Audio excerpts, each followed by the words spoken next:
তার জন্য আপনি লড়লেন 18টা বছর। আজ সেই পতাকায় পারছেন না দাঁড়াতে, নিতে পারছেন না শেষ বিদায়। এক জীবনে এর চাইতে বড় আক্ষেপ কিংবা বেদনা আর কি কিছু হতে পারে? দোষটা কার? থাকতেই পারে অনেক যুক্তি, খানিকটা পাল্টা যুক্তি, অনন্ত ব্যাখ্যা।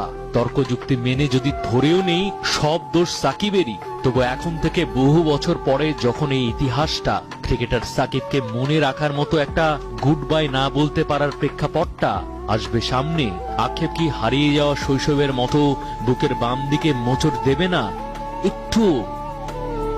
কতজন কৈশোর থেকে যৌবনে গিয়েছিল সাকিবের শুরুতে, আর এই শেষের বেলায় জীবনের মধ্য গগনে জীবনের সব ভালোবাসাই কি যুক্তি নিয়মের লাইনে দাঁড়িয়েছিল? বিদায়টা রূপকথার মতো না হলেও ক্যারিয়ারটা তো তাই ছিল। ক্রিকেট রূপকথার রাজপুত্র স্বয়ং বিরাট কোহলি আরেক রাজপুত্রের মূল্যটা তাই হয়তো জানেন। সম্মানের প্রতীক হিসেবে নিজের সই করা একটা ব্যাট যে দিয়েছেন, সেটা সবার আগে খবর দেওয়ার লাগাতার প্রতিযোগিতায় সামাজিক যোগাযোগের সয়লাভ। নিউজের বাইরে চোখটা বন্ধ করে ক্রিকেটার সাকিবকে মনে করলে গ্রাস করে 18 বছরের স্মৃতিগুলো